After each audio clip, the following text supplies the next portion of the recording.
In this video, I want to explain why Beyond the Spider-Verse really needs an almost death moment based on where the story seems to be going.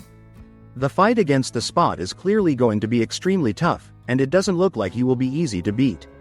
The movie has already shown that a lot is at stake, including the possibility of Jefferson dying, Gwen being in danger, and that flashback of the Spot with a pile of defeated Spider people on the ground.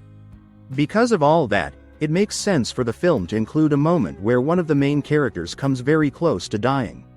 That doesn't necessarily mean someone has to actually die, although that is still possible.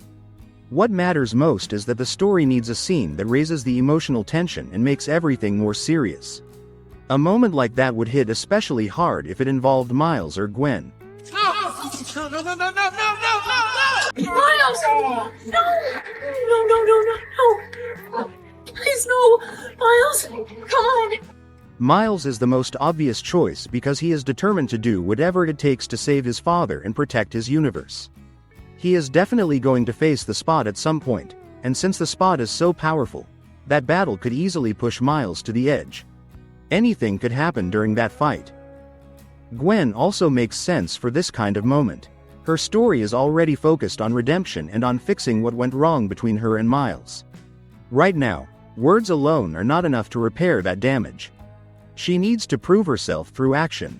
If she puts her own life at risk to save Miles or his father, that would make the story much more powerful and emotional. It would also show how much she has changed and how far she is willing to go to make things right.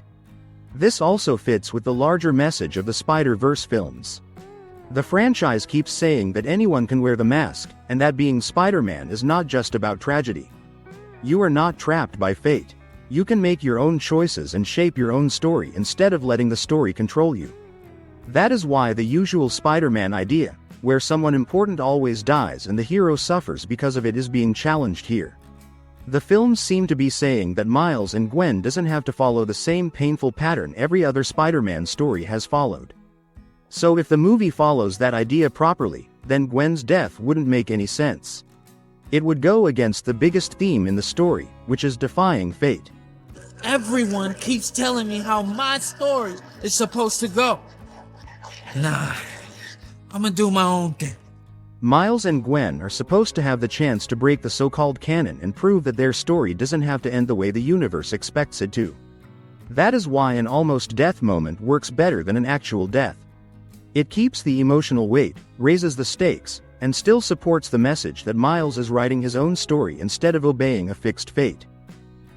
Miles and Gwen are clearly the emotional center of the Spider-Verse movies, and one of the smartest choices the creators made was giving Gwen real depth instead of treating her like she was only there to be Miles's love interest. The first movie mainly follows Miles, but the second one gives Gwen much more space, which makes her just as important to the story in her own way.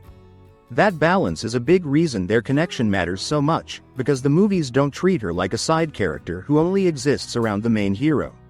So, what do you think? What I always think. You're amazing. That is rare in a lot of stories. Usually, the love interest is pushed to the background and doesn't get much development, but Gwen is different here. She has her own story, her own struggles, and her own place in the larger Spider-Verse world. That makes the relationship between her and Miles stronger, because it is built on both of them being important characters, not just one person orbiting the other. Because of that, a dangerous moment involving either of them would hit really hard. A scene where Miles is badly injured and Gwen is holding him, or Gwen is the one who gets hurt and Miles is trying to save her, would carry a lot of weight. It would remind the audience of everything they have already been through and make the stakes of the story much more intense. It would not just be about action, it would be about how much these two matter to each other and how much the story has invested in them. That kind of moment also connects to the bigger direction of the franchise. Spider-Verse keeps pushing the idea that Miles is not supposed to just follow the same old tragic Spider-Man pattern. The movies are saying that he can make his own choices and create his own path instead of just accepting fate. That is why the relationship between Miles and Gwen matters so much. It is tied to the idea that their story doesn't have to end the way people expect it to. One thing I learned from Miles, it's all possible.